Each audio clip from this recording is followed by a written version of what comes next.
오늘 292페이지부터 해 나가십니다.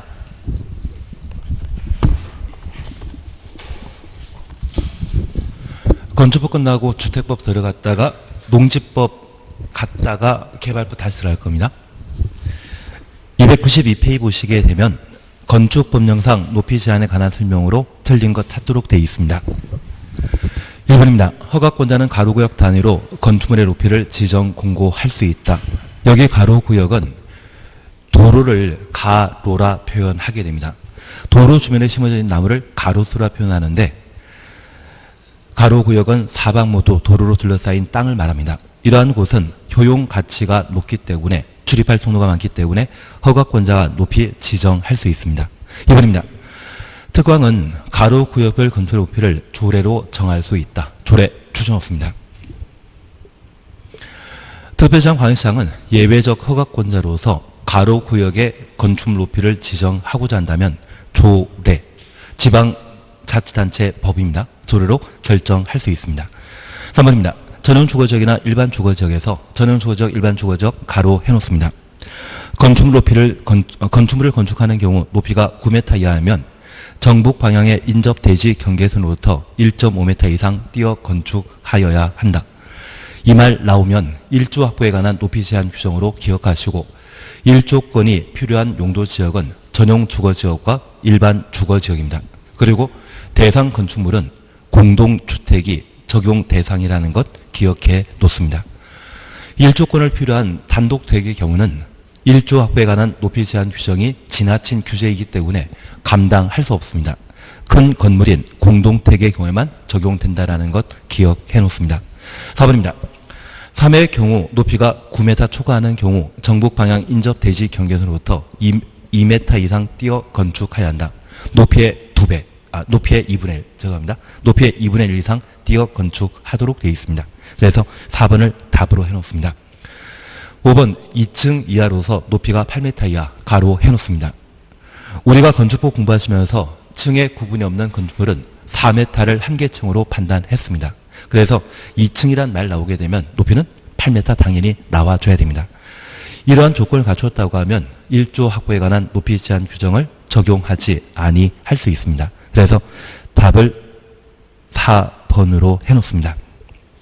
그리고 요약집 잠깐 봐주십니다. 요약집과 관련되어서는 207페이지를 보시면 됩니다. 207페이지를 봐주십니다. 206페이지와 207페이지 보시면 됩니다.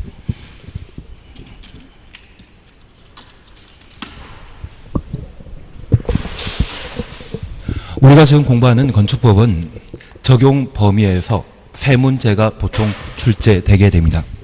적용 범위에서는 건축물과 건축물 관련 행위를 각각 살피시는 게 일입니다.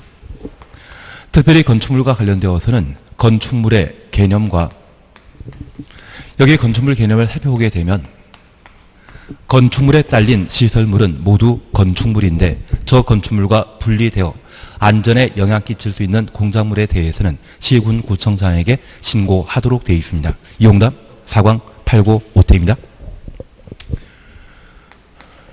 그리고 법령 적용과 관련되어서는 최근 기출문제 출제되었기 때문에 올해도 시험에 나오기는 좀 곤란할 겁니다. 다만 건축법을 배제하는 5가지 건축물에 대해서는 항상 알고 가셔야 됩니다.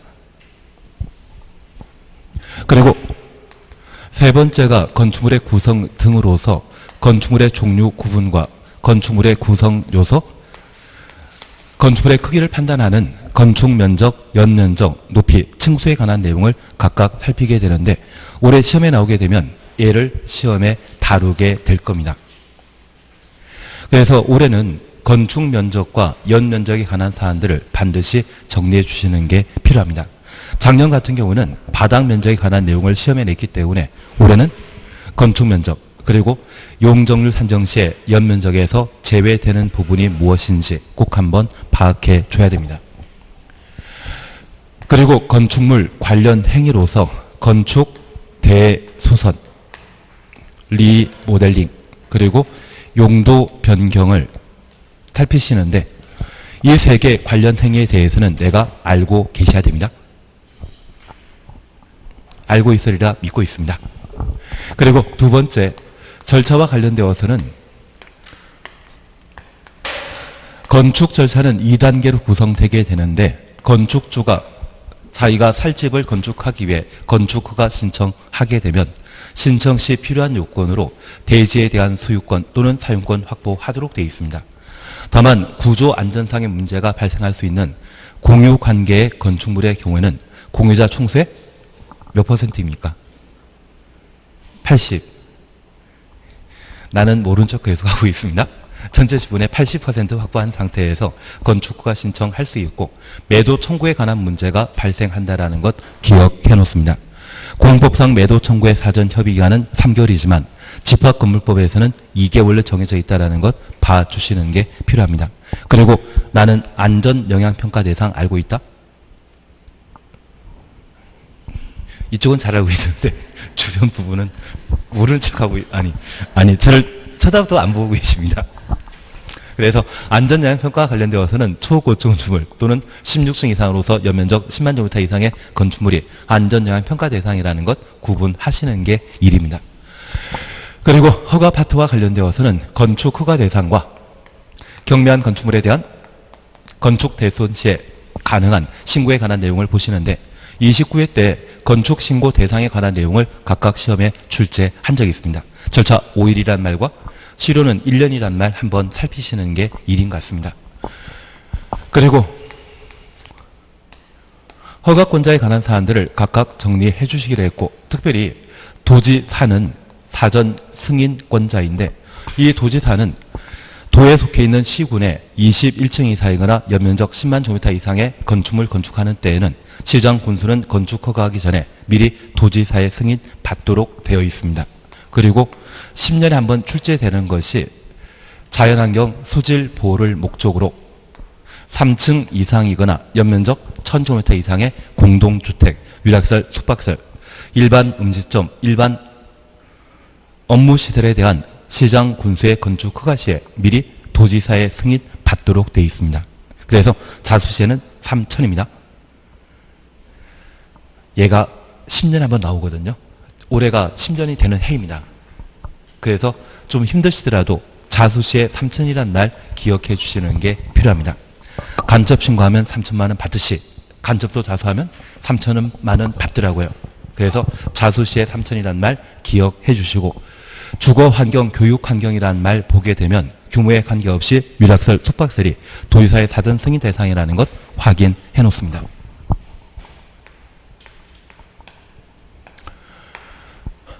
그리고 규제에 관한 사항으로 건축허가, 착공신고, 제한 기간은 2년 이내를 하고 1년 범위 내 기간 연장할 수 있다는 것 기억해 놓습니다.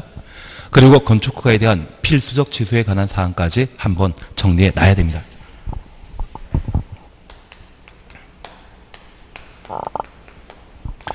허가받은 자는 공사에 필요한 준비 마치고 착공신고하고 공사 개시하게 됩니다.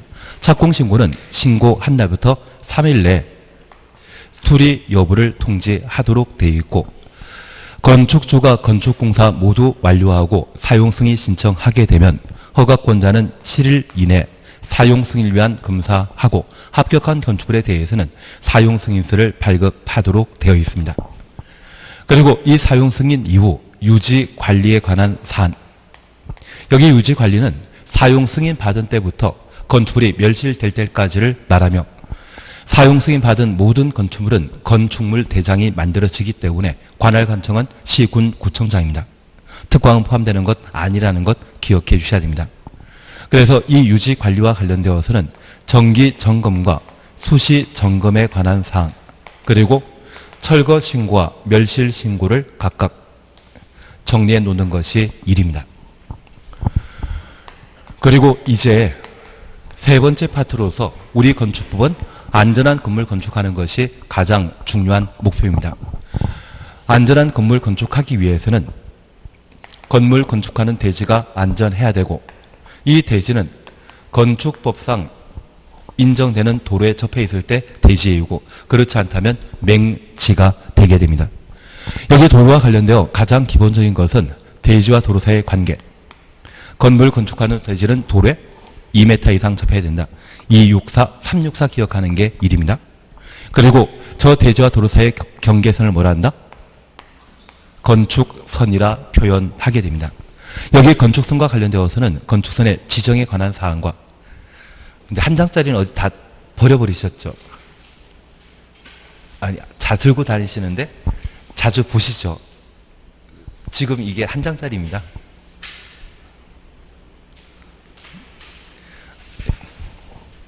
건축선에 관한 사항 살펴보시는 게 1이고, 여기 건축선과 관련되어서는 건축선의 지정에 관한 문제, 건축선 지정과 관련되어 소연업에 못 미친다, 미달된다 이 말 나오게 되면 중심선과 2분의 1 나오는 것이 건축선 지정 기준이고, 경사지, 철도 부지란 말 나오게 되면 경계선과 소연업이 나와야지 건축선 지정 기준으로 적합한 표현입니다.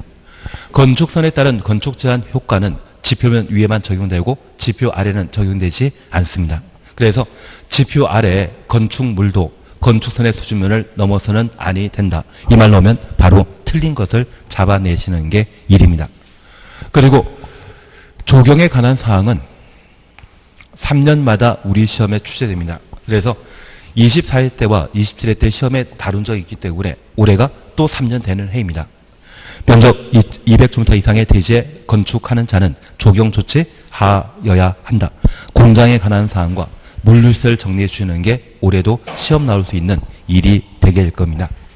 그리고 건축물과 관련되어서는 구조, 설비에 관한 내용을 각각 다루게 되는데, 이 구조 설비에 관한 최근 개정 사항 고려해서 올해 반드시 해주실 것은 건축물 안전과 관련되어 작년에는 구조안전 확인 서류 제출 대상을 시험에 냈기 때문에 올해는 건축 구조 기술사의 협력 대상에 관한 내용을 정리해 주시는 게 올해 일입니다.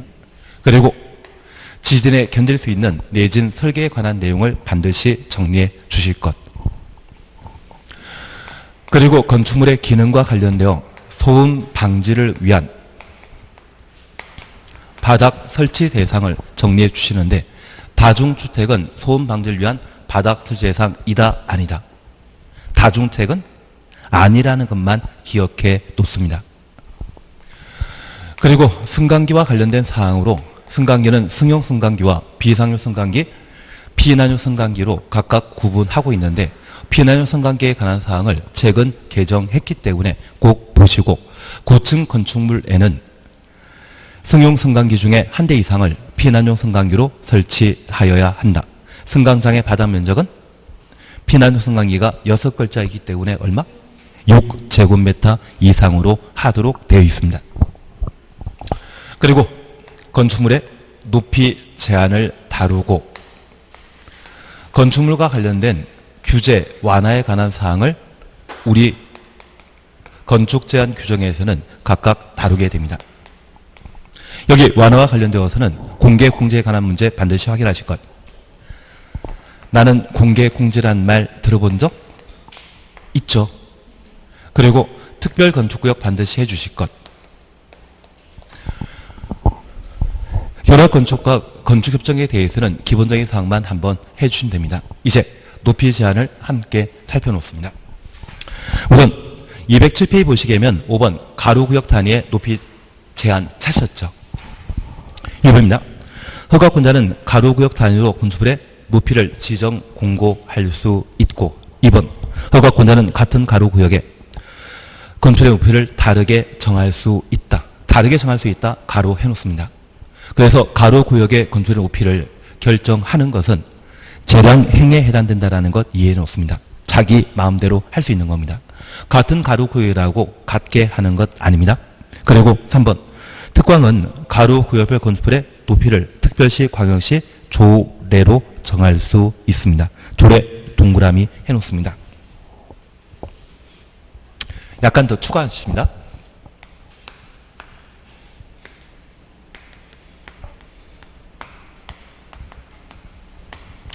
가로구역은 사방모 도로에 둘러싸인 땅을 가로구역이라 표현합니다. 이러한 가로구역은 사방모 도로로 둘러싸인 땅을 말하는데, 이 가로구역은 한 개 필지가 가로구역일 수 있지만 둘 이상의 필지가 가로구역일 수 있습니다. 요즘 자제분 데리고 서울의 롯데 가보셨습니까? 줄 서는 롯데 놀이공원 있지 않습니까? 예, 가본 적 없기 때문에 그냥 패싱하려고 했는데 만만한 기회밖에 없어가지고 이번에 제2롯데를 만들게 되었는데 이 제2롯데의 경우에도 하나의 가로 구역에 둘 이상의 건물이 함께 건축되어 있습니다. 그리고 저 제2롯데 바로 옆에 식당 가보게 되면 전국의 팔도에 맛있는 건 다 몰려 있더라고요. 그리고 바닷가재가 아니라 킹크랩이 있지 않습니까? 그것 10달러 정도 내면 100달러 정도 내면 무한정 먹는다던데 저하고 두 분 빼고는 다들 손해보실 상황이겠죠. 저랑 같이 가면 괜찮을 것 같은데 나머지는 다 좀 손해볼 상황이 아닌가 싶습니다. 괜한 이야기 드렸습니다. 그러면 이 가로구역은 가끔 도로의 폭이 25m 도로에 접해 있는 것이 있고 4m 도로에 접해 있는 경우가 있습니다. 만약 이곳에 지나치게 높은 건물 건축하게 되면 유동 인구를 감당하지 못할 도로가 접해 있기 때문에 곤란할 겁니다. 반면 큰 도로에 접해 있는 곳이라고 하면 건물 높게 건축하게 할 수 있겠죠. 그래서 이 가로구역은 허가권자가 가로구역의 높이를 지정할 수 있는데 이 가로구역 높이 지정에 있어서 높이를 결정하는 중요한 요건이 두 가지 있습니다. 바로 첫 번째는 도로 폭입니다. 도로의 폭이 넓게 확보된 경우에는 가로구역 건물 높이를 높게 지정할 수 있고 좁은 경우에는 낮게 지정하는 것이 필요합니다. 그리고 두 번째, 간선 시설의 수용 능력입니다. 현재 이 가로구역에는 100명이 사용할 수 있는 전기 수소시설이 공급되기 때문에 이 100명이 이용할 수 있는 건물로 딱 5층짜리가 합리적인데 시군구청장이 이 가로구역의 대지 소유자를 워낙 잘 봐 50층 높이의 건물 건축하게 하면 현재 공급되는 전기 수소시설은 충분하다, 부족하다? 부족합니다. 새로 확충해줘야 되거든요. 그러면 이 전기 수소시설을 새로 확충해주게 되면 해당 토지의 가격은 떨어진다, 높아진다? 가격 올라갈 수밖에 없습니다. 그리고 그 전기 수소 등의 다양한 기반설을 설치하는 데 있어서 나라 예산을 사용하게 되거든요. 그러면 나라 재산을 사인의 재산 증식에 활용하는 것과 마찬가지입니다. 그래서 이 가로구역에 있어서는 간선시설의 수용 능력 고려해서 적정한 건물 높이를 결정하도록 돼 있지 지나치게 높은 건물 건축해 주는 것은 허용하지 않습니다. 가끔 이렇게 잘 챙기신 분이 지금 교도소에 가 계시거든요. 우리 한 10년, 15년 전쯤에 서울 미사리 가보신 적 있으십니까? 미사리라는 동네는 들어본 적 있으십니다. 근데 그곳에 최땡땡이라는 분께서 농지를 워낙 많이 구입한 상태에서 박근혜 대통령 옆에 있는 국토교통부 장관에게 그곳 도시개발구역을 지정해 달라고 지정 요청한 적이 있다고 합니다. 그게 지금 열심히 조성되고 있는 하남 위례 미사지구이거든요. 농지일 때는 싸게 구입했다가 팔 때는 비싸게 팔지 않았겠습니까? 별로 도움이 되는 이야기가 아니었나 봅니다.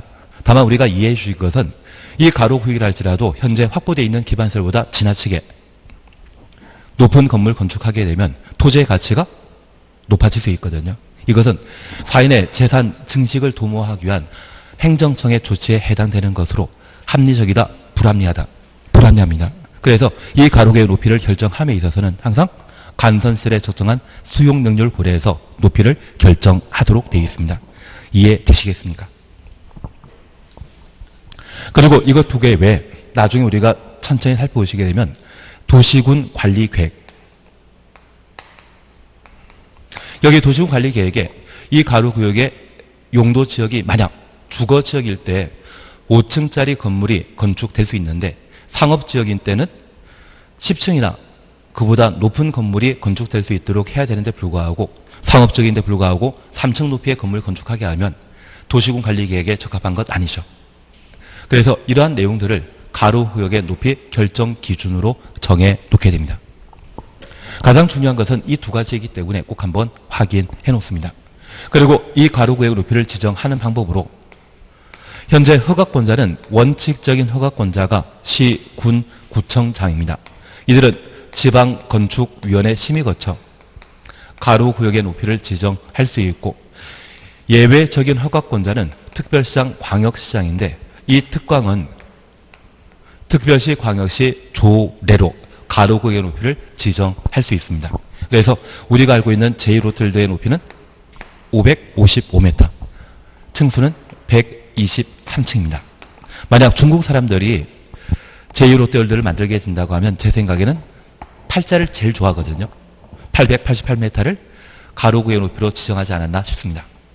그러면 서울특별시가 제1호텔에 대한 건축 허가권자로서 그 높이를 결정할 수 있던 방법은 건축위원회 심의 거친 것이다. 조례이다. 조례가 되게 됩니다. 그리고 다시 하나 여쭙게 있습니다. 만약 허가권자는 중앙 건축위원회 심의 거쳐 가로구역 높이를 결정할 수 있다? 중앙은 장관 있을 때나 중앙이죠. 현재 허가권자는 원칙이 시군 구청장이기 때문에 중앙이다, 지방이다. 지방건축위원회 심의 거쳐 가로구역 높이를 결정할 수 있다는 것 확인해 놓습니다. 그리고 특이한 사항으로 같은 가로구역일지라도 건축 높이를 다르게 정할 수 있습니다. 같게도 정할 수 있고 다르게 정할 수 있다. 그렇게 잡아내십니다. 그리고 두 번째, 1조 확보에 관한 높이 제한 규정을 함께 살펴놓습니다. 여기는 딱 두 가지만 보시면 됩니다. 우선 1번 원칙 찾으셨죠? 206페이지입니다. 전용 주거지역과 일반 주거지역 가로 해놓습니다. 현재 주거지역은 준주거지역이 있는 206페이지, 요약집 206페이지입니다. 요약집 206페이지 찾으셨죠? 전용 주거지역과 일반 주거지역에 준주거지역이 있는데 준주거지역은 주거 기능으로 사용하지 않고 보통 상업 기능으로 사용하게 됩니다. 그래서 준주거지역은 1조 확보에 관한 높이 제한 규정 적용한다, 안 한다? 안 한다. 그것 잡아주십니다. 2번 건너뛰십니다. 그리고 3번입니다. 공동택의 경우에는 1조 확보에 관한 높이 제한 규정을 적용하도록 되어 있는데 우리 옆에 페이지에 3번 찾으셨죠? 일반 상업지역과 중심 상업지역의 공동택에 대해서는 1조 확보에 관한 높이 제한 규정을 적용받지 않는다. 그것 하나 확인하십니다. 하나 이해하실 것이 있습니다. 우리가 알고 있는 서울 명동의 화장품 가게는 3년 전에 평당 거래 가격이 얼마이다? 11억. 한 평에 11억입니다. 그러면 30평대의 아파트를 만들어지게 된다고 하면 대지부는 보통 10평 정도가 필요한데 땅값만? 평당 10억이면 그냥 땅값만? 10평이면 100억이지 않습니까?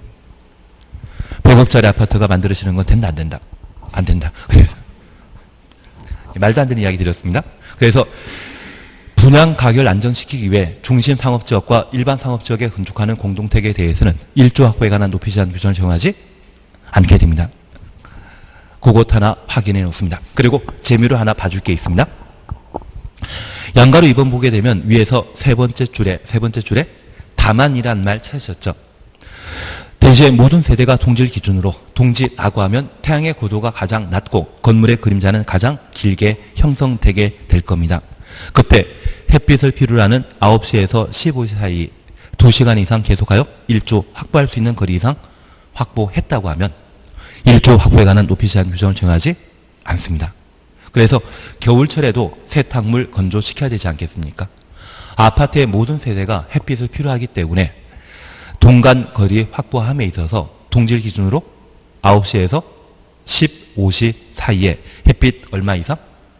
2시간 이상 확보하게 된다면 인동거리와 관련된 1조 확보에 관한 높이 제한 규정을 적용하지 않게 됩니다.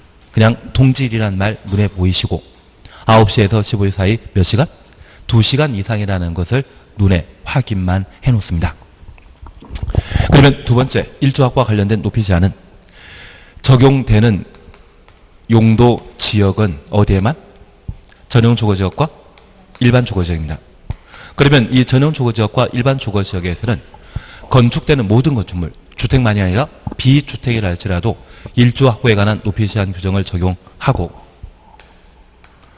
공동주택이라면 어디에 건축하건 관계없이 1조 확보에 관한 높이 제한 규정 적용해야 되는데 이 공동택을 건축하는 곳이 중심 상업지역과 일반 상업지역인 경우에는 1조 확보에 관한 높이 제한 규정을 적용하지 않는다. 그것 잡아주십니다. 그거면 되실 것 같은데요. 그러면 4번 함께 보십니다.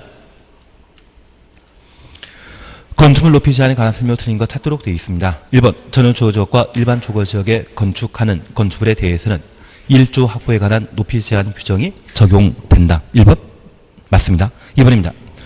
일반 상업지역에 건축하는 공동택으로서 하나의 대지에 2동 이상을 건축하는 경우 채광 확보를 위한 높이 제한이 적용된다. 공동택과 관련되어 앞에 중심 상업지역 또는 일반 상업지역 나오게 되면 1조 확보에 관한 높이 제한 규정을 적용하지 않았습니다. 그래서 답을 2번으로 해주시는 겁니다. 3번 특광 나오면 조례입니다. 4번 같은 가로구역의 건물 높이를 다르게 정할 수 있다. 그리고 5번 허가권자는 지방건축위원회 심의 거친다. 그래서 답을 2번으로 해놓습니다. 5번 문제에 대해서는 따로 풀 필요 없습니다. 그리고 6번 지키십니다. 6번 보는 거 아닙니다. 6번까지 공부하실 정도라고 하면 100점을 목표로 할 때 공부해 주십시오. 그리고 7번 함께 보십니다. 건축법령상 특별건축구역으로 지정할 수 있는 지역 어디인가 찾도록 되어 있습니다. 하나, 이해하실 것이 있습니다. 특별건축구역은 개발 목적으로 특별건축구역 지정하는 것입니까? 비개발 목적입니까? 개발 목적이라 해주셔야 됩니다. 아주 유별나게 개발한다. 그래서 앞으로 특별건축구역 보게 되면 항상 기억하실 것은 용산입니다. 용산 국제업무지구 개발사업하고자 건축법을 개정해서 도입한 제도가 특별건축구역이 되게 됩니다. 우리는 용산 갈 필요 없으시죠? 세종시가 제일 낫습니다. 별로 좋아하는 표정 아니시기 때문에 하던 거 계속 하도록 하겠습니다. 그러면 우선 1번입니다. 개발제한구역. 용산은 개발제한구역이다? 아니죠. 접도구역. 여기 접도구역은 우리가 시국길 이용하시다 보면 시골 도로 변으로부터 몇 메타 물린 곳에 접도구역이라 적혀져 있는 말뚝 보신 적이 있을 겁니다. 그 말뚝 있는 곳을 뭐라 한다? 접도구역이라 하고 이러한 접도구역은 건물 건축한다 못한다?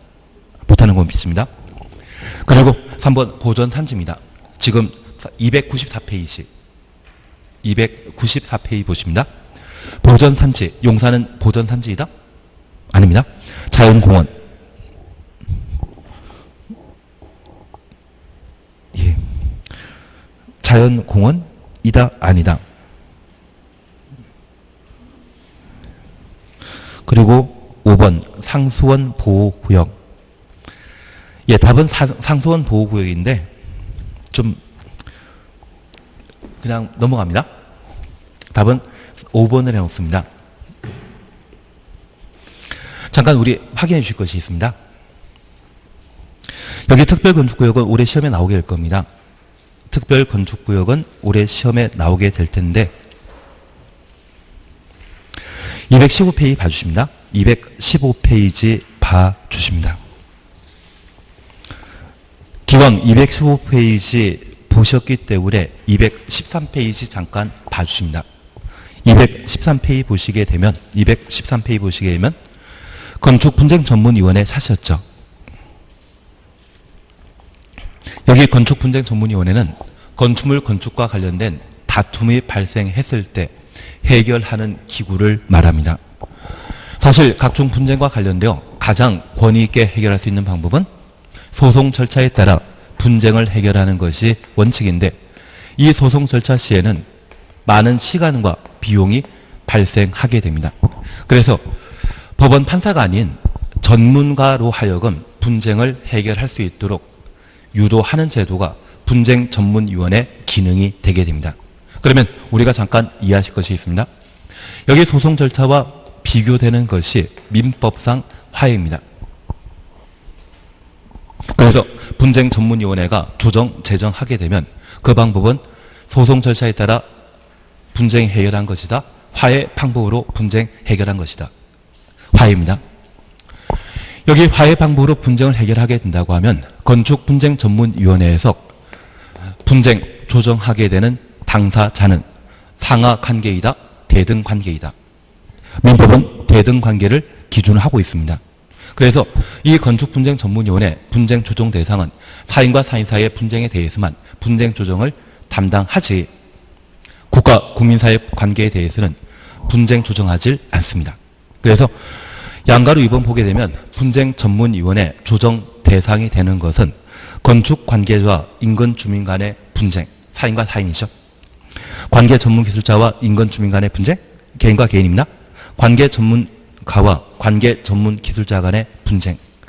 4번 관계자 상환의 분쟁, 주민 상환의 분쟁, 기술자 상환의 분쟁. 모두 사인과 사인 사이의 분쟁입니다. 만약 허가권자와 건축주 사이의 분쟁이라고 하면 그때는 국가와 국민 사이의 분쟁에 해당되는 것으로 분쟁 조정 대상 아니라는 것 확인해 놓습니다. 한 장 넘기십니다. 2번 보게 되면 분쟁 조정 및 재정이란 말을 볼 수 있는데 동그라미 2번입니다. 건축분쟁전문위원회는 당사자 조정 신청 받으면 60일 동그라미 놓습니다. 재정 신청 받으면 120일 동그라미 놓습니다. 절차 맞춰야 된다. 그래서 우리 재판하게 되면 3심제이지 않습니까? 그러면 여기 화해는 재판이다 아니다? 아닙니다. 그래서 3심이 아닌 그냥 2심제를 생각하시고 첫 번째 분쟁 해결하는 방법을 뭐라 한다? 조정이라 하고 두 번째 하는 것을 재정이라 한다. 그렇게 이해하시면서 첫 번째는 60일, 두 번째는 120일 내 절차 마치도록 되어 있습니다. 거기까지만 봐주십시오. 거기까지만 보면 됩니다. 그리고 바로 옆에 페이지에 특별건축구역 함께 보십니다. 우선 2번 보게 되면 특별건축구역 지정 해제입니다. 특별건축구역 지정할 수 있는 자는 국토교통부 장관 또는 시도지사이다.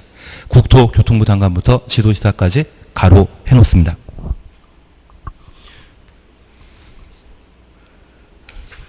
그리고 바로 밑에 지정권자는 특별건축구역 지정으로부터 5년 이내 5년 동그라미 놓습니다. 특별건축구역 지정 목적에 부합하는 건축물 착공이 이루어지지 아니하는 경우 착공 동그라미 놓습니다. 특별건축구역 전부 또는 일부를 해제할 수 있다. 그리고 특별건축구역 지정하거나 변경한 경우 국토의 계획 및 이용에 관한 법률에 따른 도시군 관리계획 결정 있는 것으로 본다. 가로 속에 용도 지역, 지구, 구역, 지정 변경은 제외한다. 제외 동그라미 주십시오.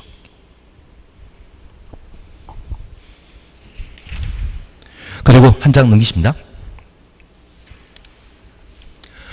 4번 보게 되면 양과 1번 특별건축구역 지정할 수 있는 장소로서 1번 택지개발사업구역, 2번 경제자유구역. 이러한 용도는 개발용도이다, 비개발용도이다. 개발용도입니다. 그리고 2번 보게 되면 행정중심 복합도시 안의 사업구역. 세종시를 말하는데 얘도 개발용도일 때 특별건축구역으로 지정할 수 있습니다. 2년 전에 개정된 사항으로 박스 바로 밑에 손가락 표시 보십니다. 군사기지 및 군사시설 보호구역 가로 해놓습니다. 국방부 장관과 사전에 협의하고 지정권자가 특별건축구역으로 지정할 수 있습니다. 얘는 미군기지, 용산 미군기지 개발 사업을 염두에 두고 최근 건축법을 개정해서 새로 도입한 제도입니다. 군사기지도 특별건축구역으로 지정할 수 있습니다. 그리고 양가로 2번 특별건축구역으로 지정할 수 없는 장소로서 1. 개발제한구역, 2. 자연공원, 3. 접도구역, 4. 보전산지. 이러한 네 곳은 비개발 용도이기 때문에 특별건축구역으로 지정할 수 없습니다. 그리고 그냥 이렇게 잠깐 봐놓습니다. 올해 무조건 해주실 것이 건축물과 관련된 규제 완화 방법으로 공개, 공지에 관한 사항과 특별건축구역은 무조건 해주셔야 됩니다. 여기 공개, 공지와 관련되어서는 제가 부탁드린 게 하나 있었습니다. 여기 공개, 공지 확보 대상은 일준, 상준이란 말 기억납니까? 한 장짜리 일준, 상준이란 말 나옵니다. 일반 주거지역과 준주거지역, 상업적 전부와 준공업지역은 공개, 공지 확보 대상 지역이고 시, 군, 구청장이 도시화 가능성이 크다 인정한 곳, 노후산업단 정비가 필요한 곳이라면 공개 공지를 확보하여야 한다. 공개 공지 확보할 대상 건축물은 바다 면적합 5,000제곱미터 이상의 종업, 운, 판문속입니다. 종결시설, 업무시설, 운수시설, 판매시설, 문화, 집회시설, 숙박시설 6개 용도의 경우는 공개 공지 확보 대상인데 탤런트 안문숙이라는 분 기억나신다면 판문숙도 그렇게 기억해 놓습니다. 이렇게 공개 공지 확보하게 되면 대지 면적의 100분의 10 이하 범위 내 조례가 정하는 공개 공지 확보하도록 되어 있고 공개 공지 설치하게 되면 용적률과 높이 제한 규정을 각각 1.2배 완화하는데 건폐율 완화할 수 있습니다. 대신 건폐율을 1.2배 완화한다고 하면 틀립니다. 그리고 이제 특별 건축구역을 함께 보십니다. 여기도 한 장짜리를 많이 보시는 게 필요할 겁니다. 우선 특별 건축구역은 용산 국제업무지구에 관한 개발 사업으로 특별 건축구역을 지정하게 되었습니다. 그래서 이 특별 건축구역은 개발 사업이 예정되어 있는 곳에 특별 건축구역을 지정하여 그 개발 사업을 가속화시키기 위한 제도가 특별 건축구역 제도라고 파악해 놓습니다. 다만 이런 특별 건축구역에서 지정될 수 없는 곳 4곳입니다. 첫 번째 개발 제한구역, 자연공원. 여기 자연공원은 계룡산 일대를 말하게 되는데 이러한 곳에 개발 사업을 시행하게 되면 자연환경을 훼손하게 될 겁니다. 그리고 접도구역은 개발 용도이다, 비개발 용도이다. 비개발 용도입니다. 다만 우리 세종시는 도시가 점점 확대되게 됩니다. 그래서 이 세종시의 경우에는 세종시 행정복합중심지역 외곽에 도시가 확장될 수 있는 농경지에 있다고 하면 도시로 용도지역 바뀌게 되면 도로변의 땅은 접도구역이 아니라 건물 건축할 수 있는 대지로 바뀌어버립니다. 아직 우리는 천천히 해나가시면 됩니다. 접도구역은 개발 용지이다, 비개발 용지이다. 비개발 용지라는 것 파악해 놓습니다. 그리고 마지막으로 우리 기억하실 것이 보전 산지는 개발 용도가 못 된다라는 것 하나 확인하십니다. 그런데 우리 하나 이해하실 것이 있습니다. 농지와 관련되어서는 보전 가치가 좀 많이 감소되었는데 산지의 보전 가치는 계속 유지되고 있거든요. 그래서 만약 기회가 닿으신다면 땅은 구입해도 되는데 산은 보전 산지 절대 구입하시면 안 됩니다. 준 보전 산지는 괜찮은데 보전 산지는 구입한다 안 한다? 안 하는 걸로. 그리고 그래서 이 네 가지는 특별 건축구를 지정할 수 있다 없다? 없습니다. 이전하는 미군 기지를 개발하기 위해 군사 기지도 특별 건축구역으로 지정할 수 있는데 사실 서울에서는 미군 기지가 이전되는 용산 일대를 애초에는 전부 공원 만들기로 했는데 그 공원 만들고 나면 좀 허전하다 해서 한 절반 정도를 개발한다고 합니다. 그 개발 예정시가 특별 건축을 지정하여 대규모 개발 사업을 추진하기 위해 이런 법령을 개정하게 되었습니다. 나중에 진짜 내가 돈이 많고 서울에 별장 비슷한 집 하나 가지고 싶으시다고 하면 여기에 투자해 놓으시면 아마 몇십 년 동안 가격 계속 올라갈 겁니다. 어딘지는 잘 모르지만 나중에 천천히 한번 보시면 됩니다. 다만 제가 하나 부탁드릴 것은 여기 군사기지는 특별 건축을 지정할 수 있다 없다? 있다라고 해주십시오. 얘는 있다. 4개만 없다. 그렇게 구분해 놓습니다. 사실 우리가 방금 문제에서 보셨던 상수원 보호구역에 대한 개발은 좀 무리수가 있는 지문으로 생각해 주십시오. 대신 건축법상 명시적으로 개발할 수 없는 곳은 이 4곳만. 얘는 비개발 용도이기 때문에 특별 건축을 지정할 수 없고 도시개발 사업성이 예정되어 있다면 특별 건축을 지정할 수 있다. 그렇게 판단해 놓습니다. 그리고 두 번째입니다. 이런 특별 건축구역은 지정권자인 국토교통부 장관, 시도지사가 특별 건축구역을 지정할 수 있습니다. 그 지정 방법으로 건축위원회 심의 거쳐 특별 건축구역을 지정하게 되는데 특이한 사항을 우리가 꼭 하나 파악해 주셔야 됩니다. 첫 번째, 특별 건축구역의 해제 사유입니다. 현재 특별건축구역은 지정 신청기관이 요청한 경우, 두 번째, 거짓, 부정한 방법으로 특별건축구역이 지정되었다고 하면 특별건축구역을 해제할 수 있습니다. 근데 우리 공인중개사법 공부하시면서 거짓, 부정한 방법으로 중개업 등록하면 등록 말소해야 한다? 말소할 수 있다. 하여야 한다입니다. 그래서 이 거짓 부정을 시작하게 되면 99%가 강행 규정으로 뭔가 자격 취소하거나 등록 말소하도록 되어 있는데 1%의 예외가 유별난 특별건축구역에서 존재합니다. 그래서 거짓 부정한 방법으로 특별건축을 지정하게 되면 지정, 해제, 하여야 한다, 할 수 있다. 할 수 있다라는 것 잡아놓습니다. 그리고 두 번째입니다. 특별건축구역 지정하면 5년 이내 특별건축구역 지정 목적에 부합하는 공사에 착수하도록 되어 있고 착수하지 않는다면 해제? 할 수 있습니다.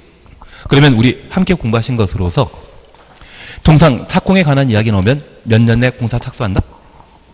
2년 내 착수하도록 되어 있습니다. 저 2착에 대한 예외로서 1착 건축신고한자는 1년 내 공사 착수하도록 되어 있고 착수하지 않으면 신고 효력 없어진다. 그리고 3착 공장입니다. 그리고 5착은 주민이 입안 제한한 지구 단위 계획이 결정되면 5년 내 공사 착수하도록 되어 있습니다. 만약 주민이 입안 제한이라는 말 없이 그만 지구 단위 계획이 결정 고시되면 5년 내 공사 착수하고 효력 상실한다. 그 말 나오면 틀립니다. 주민 입안 제한이라는 말이 나오는 지구 단위 계획만 5착이라는 것 잡아 놓습니다. 그리고 방금 보셨던 특별건축구역 지정 한 날부터 5년 내 공사 착수하도록 되어 있습니다. 그리고 나중에 우리가 보실 내용으로 주택법상 사업계획 승인 받은 자는 5년 내 공사 착수하도록 되어 있습니다. 그래서 이 세 가지 뺀 나머지는 항상 몇 년 내 착수한다? 2년 내 착수하도록 되어 있습니다. 이 세 가지 해당되지 않다면 착수 앞에는 항상 2년이란 말 나와줘야 됩니다. 그리고 특이한 사항으로 예를 하나 기억해 놓습니다. 특별건축구역이 지정되면 도시군 관리 계획이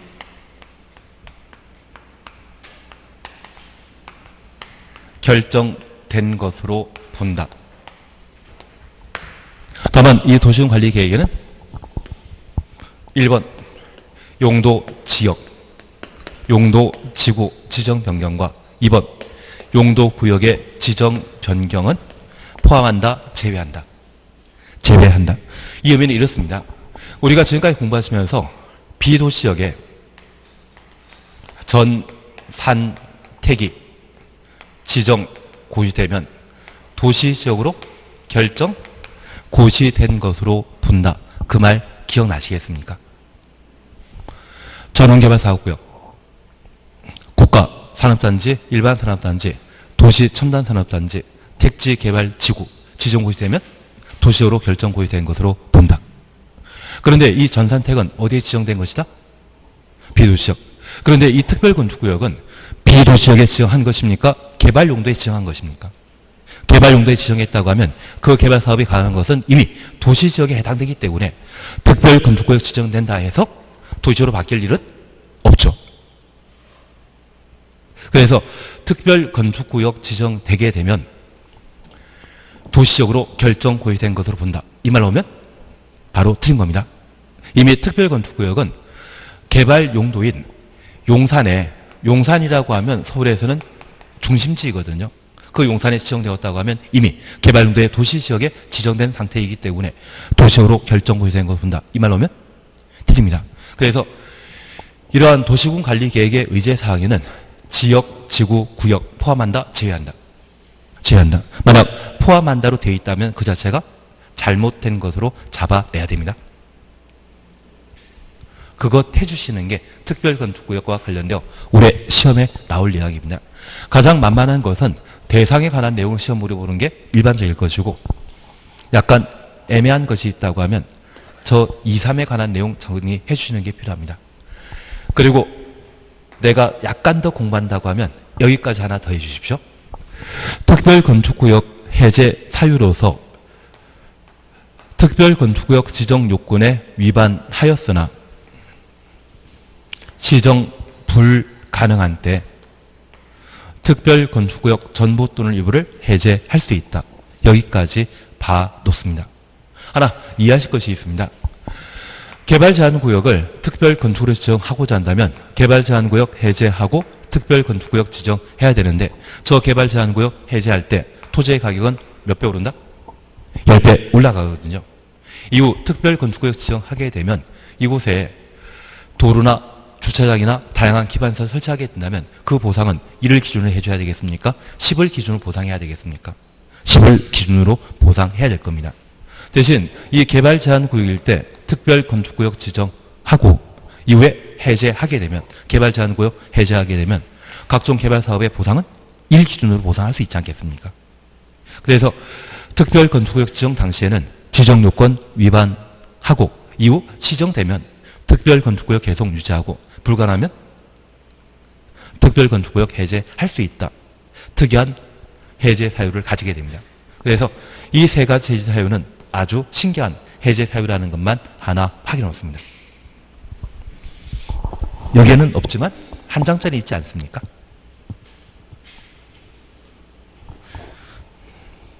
별로 대답은 없으시지만 꿋꿋하게 해나가도록 하겠습니다. 7번은 답은 5번인데 얘는 좀 무리수가 있는 것입니다. 다만 우리 기억하실 것 특별 건축구역 지정할 수 없는 것 개발제한구역, 접도구역, 보전산지, 자연공원구역 특별 건축구역 지정할 수 없습니다. 공사기지는 지정할 수 있다. 8번입니다. 특별 건축구역에 관한 설명으로 옳지 않은 찾도록 되어 있습니다. 1번입니다. 국토교통부 장관 특별시장 관시장 도의사는 특별건축구역 지정 신청 접수된 때 30일 이내 건축위원회 심의 거쳐야 된다. 그냥 1번 알 필요 없습니다. 그냥 다만 우리 기억하실 것은 특별건축구역 지정권자는 누구이다? 국토교통부 장관, 특별시장 관시장 도의사, 시도의사라는 것만 하나 확인해 놓습니다. 그리고 2번입니다. 특별건축구역 지정하거나 변경한 경우 도시군 관리계획 결정 있는 것으로 본다. 꼭 가로 속에 지역지구구역 포함한다, 제외한다라는 말 보시는 게 일입니다. 그리고 3번입니다. 특별건축구역에서는 국가, 지방자치단체가 건축하는 건축물은 건축 기준 등의 특례사항을 정하여 건축할 수 있는 건축물에 해당되지 아니한다. 국가가 건축 못하는 땅은 대한민국에 없습니다. 해당되는 겁니다. 그래서 3은 틀린 지문으로 확인해 놓습니다. 4번, 5번 볼 필요 없습니다. 4번, 5번 볼 필요 없습니다. 9번 보지 마십시오. 9번 보지 마십시오. 그리고 10번 절대 하는 거 아닙니다. 11번 절대 하지 말자. 그리고 12번을 잠깐 확인해 놓습니다. 우리 건축협정과 결합건축이라는 말 기억나십니까? 건축협정과 결합건축이라는 말 기억난다. 저는 한 것 같은데. 저는 했습니다. 예, 그래서 건축협정과 결합건축은 시험에 나오게 되면 얘만 잠깐 기억해 놓습니다. 여기 건축협정은 동시에 건축물, 건축 등을 함께 하자.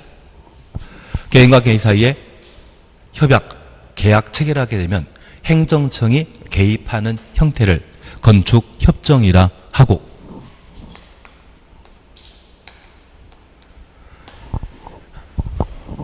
원래 건물보다 좀 더 크게 만들어보자. 그게 있다고 하면 결합건축이 되게 됩니다. 첫 번째 우리 봐주실 것이 있습니다. 여기 건축협정과 관련된 관할관청은 건축협정 인가권자로서 시도의사, 시군, 구청장이 인가권자인 반면 결합건축은 건물 건축과 관계된 사안이기 때문에 허가권자가 관할관청이 되게 됩니다. 만약 협정을 체결하고자 한다면 협정 체결자 전원 동의, 전원 합의해서 협정 체결할 수 있습니다. 그리고 이를 폐지하고자 한다면 협정 체결자 과반수 동의하면 폐지할 수 있는데 이런 폐지하고자 한다면 특례 적용하여 건축물을 건축했다면 착공 신고 있은 날부터 20년 지난 때 폐지할 수 있다는 것 기억해 주셔야 됩니다. 그리고 결합 건축과 관련되어서는 건별 결합시키는 것입니까? 용적률 결합시키는 것입니까? 용적률 결합시키는 겁니다. 그래서 체결 시에는 두 개 대지 소유자가 합의하여 허가권자에게 건축 허가 받음으로써 결합 건축할 수 있고, 폐지하고자 한다고 하면 사용 승인 받은 때부터 30년 경과한 때 결합 건축을 폐지할 수 있으며, 저렇게 폐지하고자 한다면 허가권자에게 철거 멸실 신고 기억나십니까? 철거 멸실 신고. 기존 건축물 철거하기 위해 허가권자에게 뭐하고? 신고하고 폐지할 수 있습니다. 이 포인트만 잘 잡아놓으시면 결합 건축과 건축 협정에 대해서는 문제 출제되는 것을 충분히 해결할 수 있을 겁니다. 바로 12번 함께 보십니다. 건축 협정에 관한 설명을 드린 것 찾도록 되어 있습니다. 1번입니다. 건축의 소유자 등은 과반 동의로 과반수 추천했습니다. 건축물 리모델링에 관한 건축 협정 체결할 수 있다. 체결 추천했습니다. 건축 협정 체결 시에는 전원 동의 필요하죠. 1번 틀린 정답입니다. 그래서 폐지 시에만 과반 동의라는 거 기억하시고 체결 시에는 전원 동의 필요하다는 것 다시 한번 확인하십니다. 그리고 2번입니다. 협정 체결자 등은 건축 협정 인가권자의 인가 받아야 된다. 체결 시 인가권자의 인가 받도록 되어 있습니다. 3번입니다. 인가권자가 건축 협정 인가였을 때 지방자치단체 공부에 그 내용을 공고하여야 한다. 그리고 4번입니다. 이거 4번 필요 없습니다. 그리고 5번입니다. 협정 체결자는 건축협정 폐지하려는 경우 폐지 추천없습니다. 협정 체결자 과반 동의받아 과반 추천없습니다. 건축협정 인가권자의 인가 받아야 된다. 그래서 기본적으로 우리가 기억하실 것은 체결 시에는 전원 동의, 폐지 시에는 과반수 동의 필요하다는 거 기억하시고, 이 문제 출제된 이후에 개정된 사항이 있다고 하면 바로 얘입니다. 건축협정 폐지하고자 한다면 특례 적용한 건축물에 착공 신고 있은 날부터 몇 년? 20년 지난 때 폐지할 수 있다. 거기까지 정리해 주시는 게 여기에 포인트입니다. 13번에 대해서는 지키십니다. 13번에 대해서는 필요 없습니다. 그리고 14번은 28회 때 시험에 나왔는데 올해는 안 나올 겁니다. 얘는 신경 쓰지 마십시오. 그리고 15번 찾으셨죠? 15번 찾았습니다. 결합 건축에 관한 설명으로 결합 건축 15번 그냥 건너뛰십니다. 건너뛰십니다. 16번 잠깐 보십니다. 결합 건축에 관한 설명을 드린 거 찾도록 되어 있습니다. 1번 주거 개선 사업 구역에서 주거 환경 개선 사업 구역에서 대지 간의 재단 거리가 100m 이내에 있는 두 개 대지가 동일한 지역에 속하고 너비 12m 이상 12m 동그라미 놓습니다. 도로로 둘러싸인 하나의 구역에 있는 경우 건축주가 서로 합의한 경우 용적률을 통합 적용하여 건축할 수 있다. 용적률 줄만 정했습니다. 그래서 폭 12m 이상의 도로로 둘러싸인 일단의 구역에 두 개 대지 간의 거리가 얼마? 100m 이내 있는 경우 용적률을 통합 적용할 수 있다. 그것만 눈에 익혀놓습니다. 그리고 2번입니다. 이의 경우 둘 이상의 토지를 소유한 자가 한 명인 경우에 토지 소유자는 결합 건축할 수 있다. 한 명이 두 개 토지를 동시에 소유한 경우에도 결합 건축 가능합니다. 한 명이 소유한 경우에도 뭐 할 수 있다? 결합 건축할 수 있다. 2번을 꼭 봐놓습니다. 한 명이 소유한 때 결합 건축 못한다. 그 취지라면 틀린 것으로만 이해해 놓습니다. 3번 건축 허가권자는 도시군 계획사업에 편입된 대지가 있는 경우 결합 건축 포함한 건축 허가 하지 아니할 수 있다. 개인의 건물 건축하는 것이 중요한 것입니까? 공익사업과 관련된 도시군 계획사업이 중요한 것입니까? 도시군 계획사업이 중요하기 때문에 도시군 계획사업에 포함된 대지에 대해서는 결합 건축을 허용하지 않습니다. 그리고 4번입니다. 결합 건축으로 조성되는 이건 필요 없습니다. 이건 필요 없습니다. 그리고 5번입니다. 결합 건축 협정서 폐지하려는 경우 협정 체결자 전원 동의하여 허가권자에게 신고하여야 하며 폐지 준호시고 신고 동의해 놓습니다. 협정 체결 유지 기간은 최소 20년을 한다. 20년이 아니라 30년. 그래서 5번이 답입니다. 5번이 가장 중요한 사안입니다. 결합 건축 체결하고자 한다면 허가권자에게 건축 허가 받아야 되고 폐지하고자 한다면 몇 년 지나야 된다? 30년 경과돼야 되며 폐지하고자 한다고 하면 허가권자에게 뭐 한다? 신고해야 한다. 그것 잡아주시는 게 필요합니다. 17번 제끼십니다. 18번과 관련되어서는 3번만 잠깐 봐놓습니다. 3번 빼고 볼 필요 없습니다. 3번 질문 보시게 되면 건축분쟁전문위원회는 당사자 조정 신청받으면 180일, 재정 신청받으면 90일 이내 절차 마쳐야 된다. 조정은 60일, 재정은 120일. 그것만 봐놓습니다. 19번은 28회 때 시험에 나왔던 것으로서 답만 보십니다. 건축법령상 건축 등과 관련된 분쟁으로 건축분쟁전문위원회 조정, 재정 대상이 되지 않는 것 찾도록 되어 있습니다. 4번 보시게 되면 건축 허가권자와 건축 허가 신청자 간의 분쟁. 이 관계는 대등 관계이다, 소직 관계이다. 소직 관계입니다. 그래서 내가 진짜 정답 잘 모르겠고 어떤 문제를 묻고 있는지 취지를 제대로 모르겠다고 하면 오지순다의 집만 봐주십시오. 특별히 용도 지역과 관련된 사항이 나왔다고 하면 개발 용도인지 비개발 용도인지 구분하시는 것. 그리고 사람과 관련된 주체와 관련된 내용이 나왔다고 하면 공공인지 민간인지 구분해 주시는 것. 지금처럼 5번에 건축주와 공사감리자 간의 분쟁이라고 하면 사인과 사인의 분쟁입니다. 사인과 사인의 분쟁입니다. 반면에 4번은 허가권자와 건축허가 신청자 간의 분쟁이라면 국가와 국민 사이의 분쟁입니다. 그 관계가 서로 다르다는 것을 캐치하시게 되면 특이한 게 눈에 보이실 겁니다. 그렇게 해결하시는 게 이쪽입니다. 그리고 20번은 절대 시험 보는 거 아닙니다. 그리고 이행강제금은 시간이 되었기 때문에 쉬었다 하십니다. 근데 한 문제 더 하고, 이게 좀 시간 많이 걸립니다. 쉬었다 하십니다. 이행강제금은